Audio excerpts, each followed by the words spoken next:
Oi, eu sou o Jorge Guerra. Eu sou a Kelly Cadames. E esse é o Direito em Português, um projeto do Regra dos Textos que te ajuda a entender um pouco melhor sobre os assuntos jurídicos que são a bola da vez na discussão. O vídeo de hoje é sobre a diferença entre os crimes de racismo e injúria racial. Fica com a gente que vamos falar também um pouquinho sobre o racismo presente no Poder Judiciário.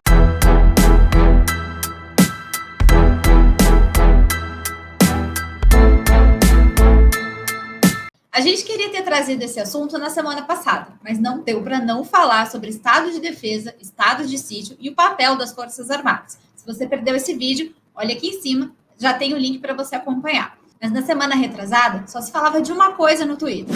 Uma decisão do Tribunal de Justiça do Rio de Janeiro que comparou os dizeres de uma socialite, a Val Marchiori, comparando o cabelo da cantora Ludmilla a uma marca de esponja de aço, um mero exercício da crítica derivado da liberdade de expressão. Que papelão, hein? Assim, enquanto a socialite foi para as redes sociais comemorar a decisão, com os dizeres de que a justiça tinha sido feita, a cantora Ludmilla foi para o Twitter reclamar sobre o racismo presente na estrutura do Poder Judiciário, dizendo que se ela, uma pessoa que tem um poder aquisitivo, que tem uma equipe jurídica, não conseguiu fazer justiça nesse caso, imagina uma pessoa que não tenha toda a estrutura que ela tem. Agora, falando especificamente sobre o direito, a gente precisa fazer algumas considerações. A primeira é que a ação movida pela Ludmilla contra a Val Marchiori é uma ação civil e não envolve os crimes de racismo nem de injúria racial. O que a cantora buscava nessa ação era uma reparação financeira pelas alegações da socialite por meio de uma ação de indenização por danos morais. Dinheiro, maldito papel que move o mundo inteiro. Na ação, a Ludmilla explica que ela se sentiu lesada pelas declarações da Val Marchiori e que o fato dela comparar o cabelo que ela estava utilizando a uma esponja de aço é uma declaração racista. A decisão comentada gerou alguma revolta nas redes sociais e reacendeu as discussões sobre os crimes de racismo e injúria racial. Então vamos explicar aqui rapidamente. O crime de injúria está previsto no artigo 140, parágrafo 3º do Código Penal, que ele diz o seguinte, o artigo diz, classifica qual seria o crime.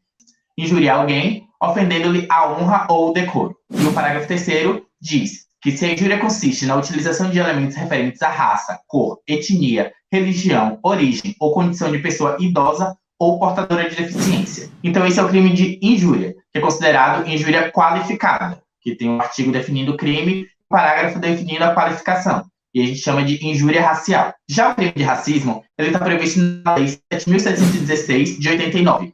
E em sua descrição, essa lei ela define os crimes resultantes de preconceito de raça ou de cor. Segundo uma definição do Conselho Nacional de Justiça, enquanto a injúria racial consiste em ofender a honra de alguém, valendo-se de elementos referentes à raça, cor, etnia, religião ou origem, o crime de racismo atinge uma coletividade indeterminada de indivíduos, discriminando toda a integralidade de uma raça. Entendeu, mano?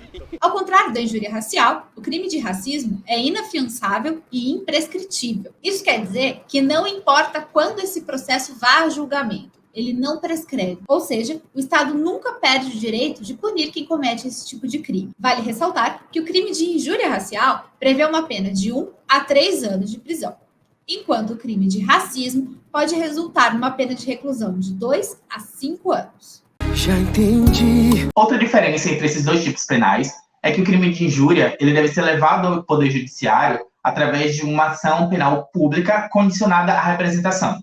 Isso significa que o ofendido ele tem que ir lá no Ministério Público e manifestar o seu interesse de que a ação seja levada à frente. Já no caso do crime de racismo, não. Ela é objeto de uma ação penal pública incondicionada. Ou seja, se houver um crime de racismo, o Ministério Público ele está obrigado a dar prosseguimento na ação para responsabilizar o culpado. Mas aí tem uma questão muito importante. Como diferenciar, então, o que é injúria e o que é racismo? Não sei. A grande maioria dos casos leva em conta essa definição do CNJ que a gente já trouxe aqui, seguindo então o entendimento de que uma ofensa pessoal é uma injúria e não atinge toda a coletividade das pessoas negras, requisito exigido para que se configure um crime de racismo. Assim, existem pouquíssimos processos e condenações por crime de racismo em um país sabidamente racista como o Brasil. Puta, eu já tô puto, bicho! A grande problemática disso tudo é que esses dois crimes estão ligados a casos de racismo aberto, em que há uma ofensa verbal ou uma discriminação clara, que não tem como dizer que é algo contrário disso.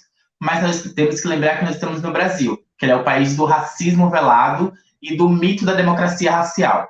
Então, o que acontece na prática é que as pessoas que cometem o crime de racismo ou de injúria racial, elas não são vistas no imaginário de pessoas criminosas. Elas são vistas como pessoas que cometeram um deslize, que não estudaram bastante, que não são desconstruídas, que não sabem sobre o assunto. Isso prejudica muito o julgamento e levar essas pessoas a responder um processo por racismo. A doutora Tula Pires produziu um artigo científico intitulado Racializando o Debate sobre Direitos Humanos. Nele, ela analisou processos criminais envolvendo racismo julgados pelo Tribunal de Justiça do Rio de Janeiro, esse mesmo que julgou a ação civil da Ludmilla, no período entre 1989 e 2018. Dos 150 casos analisados, em 57,33% dos casos, houve condenação.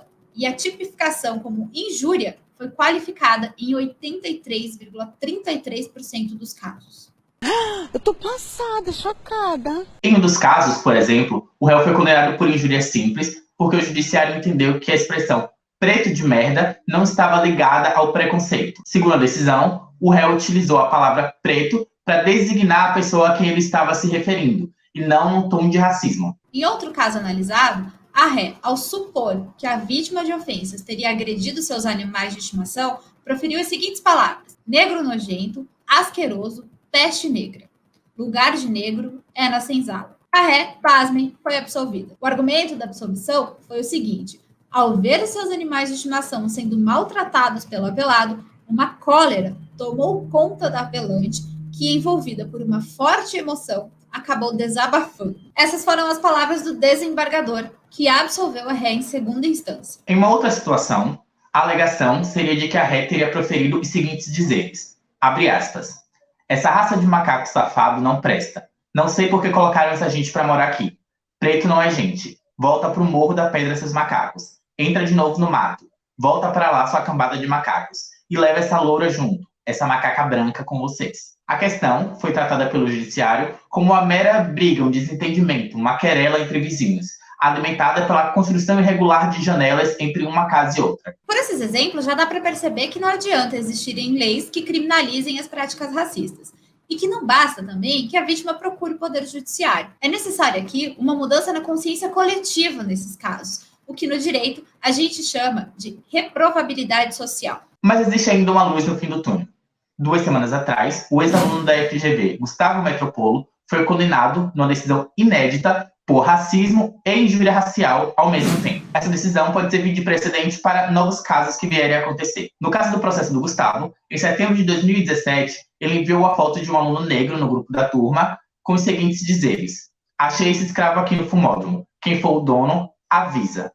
Essa é a primeira condenação do gênero desde a promulgação da lei de racismo. A juíza Paloma de Assis Carvalho, da 14ª Vara Criminal de São Paulo, acolheu a tese do Ministério Público de que Metropolo cometeu, ao mesmo tempo, os crimes de racismo e de injúria racial, porque a ofensa foi disparada pela internet. No primeiro caso de racismo, o crime foi considerado porque atinge a comunidade negra em geral. Já o crime de injúria racial foi considerado pela juíza porque atinge a honra da vítima. Agora que você já entendeu um pouco a diferença entre os crimes de injúria qualificada e racismo, e também sobre a dinâmica social que interfere nesses julgamentos na vida prática, deixa aqui o seu comentário e diz pra gente o que você achou desse vídeo. Se você gostou desse vídeo, dá um like e compartilha com seus amigos. Não esqueça também de se inscrever no canal e ativar as notificações para saber sempre que tiver novidades por aqui. Se você tiver alguma dúvida sobre o direito, como ele pode se aplicar no seu cotidiano, deixa aqui nos comentários também que a gente pode estar observando para fazer o próximo vídeo. Até a próxima! Até a próxima! Gente, achei muito engraçado, porque quando eu tava fazendo,